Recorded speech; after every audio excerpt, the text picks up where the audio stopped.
Hello dear student, आज जो कक्षा 9th का सूचना प्रौद्योगिकी की अवधारणा फर्स्ट जो अर्धवार्षिक का पेपर हुआ था उसकी आंसर की देखिए भी कॉन्सेप्ट ऑफ इंफॉर्मेशन टेक्नोलॉजी। पहला प्रश्न आया था इसमें, पेट्रोल पंप पर तेल मापने के लिए प्रयुक्त कंप्यूटर होता है digital computer, analog computer, main frame computer और सुपर कंप्यूटर। इनमें से आपको बताना था। इसका आपका आंसर होता एनालॉग कंप्यूटर। कौन सा होता है अभी? Analogue computer. नेक्स्ट देखिए भी 2 नंबर प्रश्न आया था, माउस है। माउस क्या भी एक इनपुट उपकरण है जो सूचनाओं को कंप्यूटर के अंदर प्रेषित करता है। एक छोटे क्षेत्र में फैले नेटवर्क को क्या कहते हैं भी? इसमें लेन, मेन और वेन, ये क्या आएगा? लेन आएगा। Local area network, local area network, उसे कहते हैं मेट्रोपॉलिटन एरिया नेटवर्क। ये है वर्ल्ड एरिया नेटवर्क, सबसे बड़ा यही होता है। ठीक है, आगे देखिए भी क्वेश्चन नंबर 4 इसमें आया हुआ था, विंडोज में किसी फाइल को डिलीट करने पर वह फाइल कहाँ जाती है? कंप्यूटर की जो विंडोज होती है उसमें जो फाइल डिलीट करते हैं वो रिसाइकल बिन में जाती है। कहाँ जाती है भी? रिसाइकल बिन में जाती है। नेक्स्ट देखिए भी क्वेश्चन नंबर 5 देखिए भी, ब्लैंक बिट के समय को निबल कहते हैं। अब देखो भी एक बाइट में 8 बिट होती है। कितनी बिट होती है भी? 8 बिट होती है एक बाइट में, याद रखना। और जो 4 बिट होती है ना, 4 बिट का जो समूह होता है उसे क्या कहते हैं भी? निबल कहते हैं। क्या कहते हैं भी? निबल कहते हैं। एक बाइट में 8 बिट होती हैं। सबसे छोटी इकाई क्या होती है भी? बिट होती है। और 4 बिट का समूह होता है उसे क्या कहते हैं भी? निबल कहते हैं। ये मोस्ट प्रश्न है। क्वेश्चन नंबर 6 देखिए भी, कीबोर्ड की सबसे लंबी कुंजी क्या होती है भी? इसका आपको लिखना था स्पेस बार। क्या होता है भी? Space bar. तो हम किसी दो अक्षर या वर्ड के बीच में स्पेस देते हैं उसे कहते हैं स्पेस बार। सबसे बड़ी कुंजी यही होती है।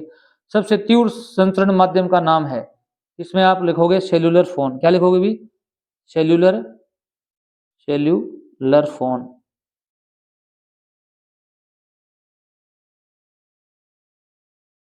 ठीक है, सेल्यूलर फोन इसका आंसर होगा। आगे देखिए भी, माउस के दोनों बाएं और दाएं बटनों के बीच में क्या होता है भी? स्क्रॉल व्हील होता है। क्या होता है भी? Scroll wheel. ठीक है, स्क्रॉल व्हील कह सकते हैं, स्क्रॉल व्हील कह सकते हैं इसको।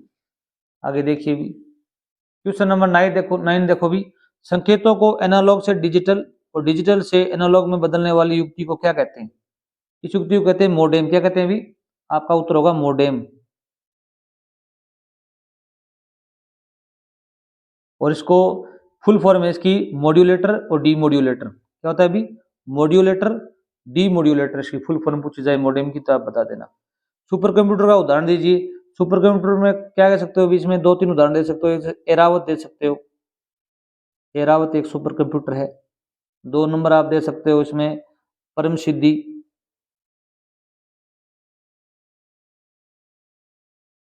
3 नंबर आप दे सकते हो इसके अंदर डीप ब्लू। 4 नंबर दे सकते हो आप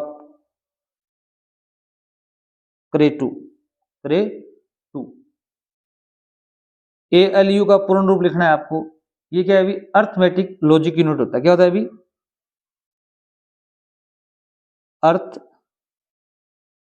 अर्थमेटिक लॉजिक यूनिट इसका फुल फॉर्म है। तार्किक इकाई होती है गणना की। ऑप्टिकल फाइबर केबल की कोर पर चढ़ी परत क्या कहते हैं? आजकल क्या है अभी? ऑप्टिकल फाइबर केबल लगती है। जितने भी इंटरनेट की सेवाएं आजकल ऑफलाइन ऑनलाइन दी जा रही है, इसमें ऑप्टिकल फाइबर केबल होती है। इसमें कोर पर चढ़ी परत को क्या कहते हैं भी? इसमें कहते हैं क्लेडिंग। क्या कहते हैं भी? ये बहुत ही मोस्ट इंपोर्टेंट है। क्लेडिंग कहते हैं। क्या कहते हैं भी? क्लेडिंग। इसको अंग्रेजी में इस प्रकार लिख सकते हो, CLADDING, क्लेडिंग। ये किसकी बनी होती है भी? कांच की बनी होती है या फिर ये प्लास्टिक की बनी होती है। ये भी याद रखना, ये क्लेडिंग किसकी बनी होती है भी? कांच या प्लास्टिक की बनी होती है। 14 नंबर प्रश्न देखो भी, वाईफाई का पूरा नाम बताना है। वाईफाई का पूरा नाम बताना है। क्या बताओगे भी? वायरलेस फिडेलिटी का नाम होता है wireless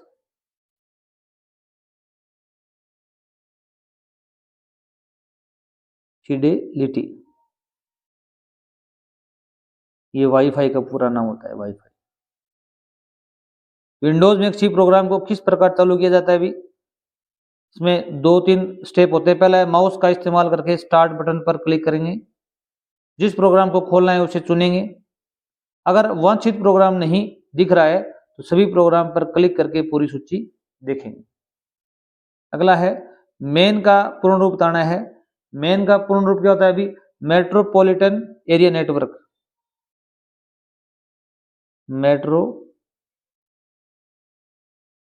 metropolitan area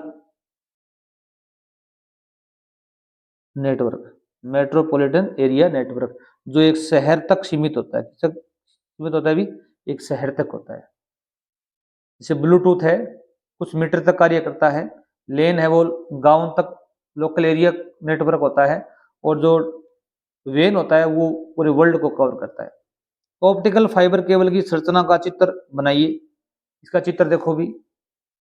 optical fibre है, इसमें देखो भी इस प्रकार की एक फाइबर होता है। इसमें देखो भी ये स्ट्रेंथ मेंबर कहलाता है। इसको हम क्लेडिंग कहते हैं। क्या कहते हैं अभी? क्लेडिंग कहते हैं। ये कांच या प्लास्टिक का बना होता है।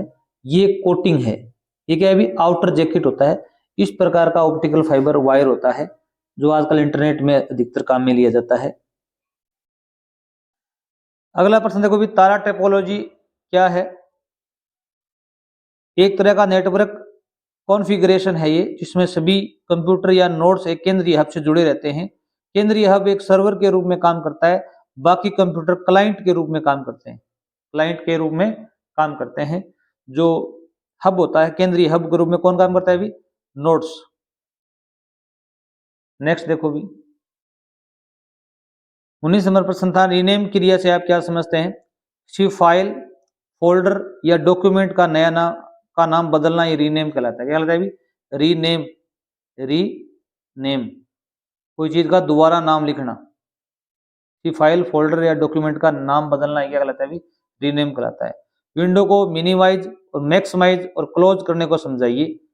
ये निम्न प्रकार होता है। देखो भी, कंप्यूटर विंडो को मिनिमाइज और मैक्सिमाइज और क्लोज करने का तरीका क्या है अभी? मिनिमाइज करने का तरीका ये होता है, विंडो को छोटा करके टास्क बार पर ले जाने के लिए विंडो के ऊपरी दाएं कोने में मौजूद मिनिमाइज बटन पर क्लिक करें। यह बटन अंडरस्कोर या डैश के रूप में दिखता है।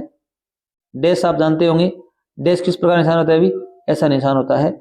और मिनिमाइज करने क्या होता है अभी? विंडो को पूरे डेस्कटॉप पर दिखाने के लिए मैक्सिमाइज बटन पर क्लिक करें। ये क्या करना है? मैक्सिमाइज करना है। तो मैक्सिमाइज बटन विंडो को मैक्सिमाइज करने के बाद रिस्टोर बटन में बदल जाता है। अब देखो भी, मैक्सिमाइज में क्या होता है अभी? पूरी पर्दे पर स्क्रीन में कोई वस्तु या कोई सामग्री दिखती है। मिनिमाइज में वो क्या हो जाती है अभी? वहां से हट जाती है। और क्लोज क्या होता है अभी? विंडो को बंद करने के लिए क्लोज बटन, यानी इस पर क्रॉस बटन होता है, पर क्लिक करें। इस बटन पर क्लिक करने से स्क्रीन से मौजूदा विंडो, डायलॉग बॉक्स व पॉपअप संदेश हट जाता है। अगला प्रश्न है 21 नंबर, GUI को समझाइए। GUI की फुल फॉर्म क्या होती है? ग्राफिकल यूजर इंटरफेस होती है। ये एक ऐसा इंटरफेस है जिसके जरिए यूजर ग्राफिकल आइकन और विजुअल संकेतों की मदद से इलेक्ट्रॉनिक डिवाइसों से बातचीत कर सकता है। ये GUI होता है। कॉपी और पेस्ट क्रिया को समझाइए। 22 नंबर प्रश्न, कॉपी करना और क्या करना भी? पेस्ट करना। देखो भी, आगे देखो भी, कॉपी और पेस्ट क्रिया का मतलब क्या होता है भी? स्रोत से गंतव्य तक टेक्स्ट या डेटा को कॉपी करना और चिपकाना। इसका अर्थ होता है, कॉपी और पेस्ट करने के लिए कीबोर्ड शॉर्टकट का इस्तेमाल किया जाता है। पीसी होता है, पर्सनल कंप्यूटर में कॉपी करने के लिए CTRL-C दबा दो। आप कोई कॉपी करना चाहते हो, आप फोटो कॉपी करना चाहते हो, CTRL+C दबाओ, बटन दबाओगे तो कॉपी हो जाएगी। काटने के लिए CTRL-X का काम में लिया जाता है और चिपकाने के लिए CTRL-V का काम में लिया जाता है। नेक्स्ट देखो भी, और कॉपी करने के लिए ये जो चिन्ह है इनका प्रयोग किया जाता है किसमें भी? मैक में। कॉपी और पेस्ट करने का तरीका क्या है अभी? कॉपी या कट करने वाले टेक्स्ट या अन्य आइटम को चुने। कॉपी पेस्ट तो आप जानते होंगे, कॉपी बटन पर क्लिक करें, सम्मिलित बिंदु को उस स्थान पर रखें जहां आपको पाठ करना हो अर्थात पढ़ना हो। टेस्ट पेस्ट बटन पर क्लिक करें। आप फोन में अधिकतर ये कॉपी पेस्ट करते ही हो। क्वेश्चन नंबर 23 है, बाइनरी संख्या प्रणाली को उदाहरण सहित समझाइए। बाइनरी जो संख्या प्रणाली है उसमें 0 और 1 अंक काम में लिया जाता है। इसे हम निम्न प्रकार समझ सकते हैं। बाइनरी संख्या प्रणाली के बारे में जानकारी देखो भी। बाइनरी संख्या प्रणाली में संख्याओं को दर्शाने के लिए केवल 2 अंक काम में लिए जाते हैं, 0 और 1। ये बहुत मोस्ट इंपोर्टेंट प्रश्न है। बाइनरी संख्या को उनके आधार पर 2 से दर्शाया जाता है। बाइनरी संख्या प्रणाली में हर अंक को बिट कहा जाता है। क्या कहते हैं भी? बिट कहते हैं। 1 बाइट में 8 बिट होती हैं और 4 बिट को क्या कहते हैं भी? निबल कहते हैं। वो हमने अभी सीखा था। 8 बिट्स मिलकर एक क्या बनती है? एक बाइट बनती है। कंप्यूटर में डेटा बिट्स और बाइट्स के रूप में संग्रहित किया जाता है। बाइनरी संख्या प्रणाली में संख्या 2 मौजूद नहीं है, इसलिए 1 + 1 कितना होता है भी? 10 होता है।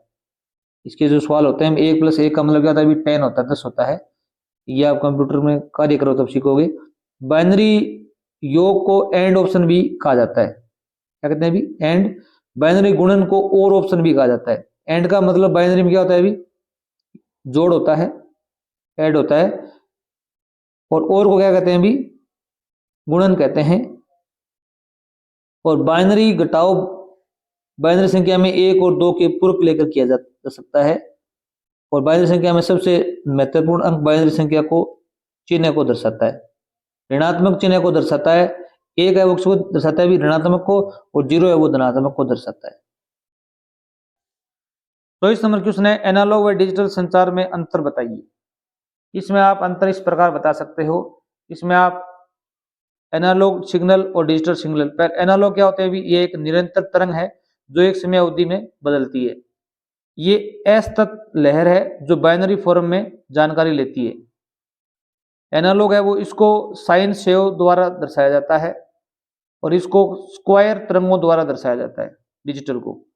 और एनालॉग सिग्नल है, कोई निश्चित सीमा नहीं है इनकी, ये परिसीमित सीमा होती है, यानी 0 और 1 ही के बीच में काम करते हैं। और एनालॉग है उनके विकृति आने की संभावनाएं अधिक होती हैं और डिजिटल सिग्नल में विकृति आने की संभावना कम होती है। और एनालॉग सिग्नल होते हैं वो डेटा का संचरण तरंग के रूप में करते हैं और डिजिटल सिग्नल है वो बाइनरी के रूप में करते हैं, 0 और 1 में। एनालॉग सिग्नल का सबसे अच्छा उदाहरण दिया जाए तो मानव की आवाज है वो एनालॉग सिग्नल है। और डिजिटल सिग्नल का उदाहरण देखा जाए तो कंप्यूटर ट्रांसमिशन के लिए उपयोग किए जाने वाला सिग्नल होता है। लास्ट इसका प्रश्न था, ई लर्निंग से कहते हैं, ई लर्निंग के लाभ और ये बताइए। ई लर्निंग क्या होता है अभी? इलेक्ट्रॉनिक लर्निंग, इंटरनेट के द्वारा सीखना क्या कहलाता है अभी? ई लर्निंग कहलाता है। ई लर्निंग शिक्षा का एक तरीका है जिसमें इंटरनेट और इलेक्ट्रॉनिक उपकरणों का इस्तेमाल करके शिक्षा दी जाती है। इसमें ऑनलाइन पाठ्यक्रम, ट्यूटोरियल, वर्चुअल क्लास रूम इत्यादि उपलब्ध होते हैं। इसके लाभ क्या है अभी? एक तो क्या अभी समय की बचत होती है, एक पैसों की बचत होती है, हम घर बैठे जानकारी प्राप्त कर सकते हैं। हानियां क्या है अभी? इसके द्वारा देखो अभी ई लर्निंग से फायदे और नुकसान क्या है अभी? इसमें एक लचीलापन बिंदु को लेकर चलें तो इसमें फायदे हैं, छात्र अपनी गति से सीख सकते हैं। नुकसान क्या है? व्यक्तिगत संपर्क की कमी होती है इसमें। आप इंटरनेट के द्वारा सीखते हैं, कोई कोचिंग लेते हैं तो व्यक्तिगत संपर्क नहीं कर सकते, आप प्रश्न पूछ नहीं सकते। 2 नंबर, स्थान व समय की आजादी के लिए छात्र कहीं से भी और किसी भी समय सीख सकते हैं ऑनलाइन से, ये फायदा है। इसमें तकनीकी समस्याएं आ जाए तो हम इसका समाधान नहीं कर सकते। व्यापक संसाधनों तक पहुंच का टॉपिक लें तो इस फायदा क्या है? छात्रों को कई तरह के पाठ्यक्रम उपलब्ध होते हैं एक जगह पर। और इसमें नुकसान क्या है? ऑनलाइन माध्यम से शिक्षा प्राप्त करना एक चुनौतीपूर्ण हो सकता है। आगे देखो भी, सीखने का तरीका चुनने की आजादी। देखो भी, छात्र अपने सीखने का तरीका चुन सकते हैं, परंतु व्यक्तिगत शिक्षण के मुकाबले ऑनलाइन शिक्षा में गहनता और प्रभावशीलता की कमी हो सकती है। इसमें क्या होता है भी? अपनी मर्जी होती है, इसमें हम दूसरे व्यक्ति के सिखाए हुए ही सीख सकते हैं। और प्रगति ट्रैकिंग क्या है? इसमें लाभ ये है, ई लर्निंग उपकरणों छात्रों की प्रगति को ट्रैक करने में मदद करते हैं। और कुछ लोगों के लिए ई लर्निंग का खर्च बहुत ज्यादा हो सकता है, इसका नुकसान ये है। Thanks for watching video.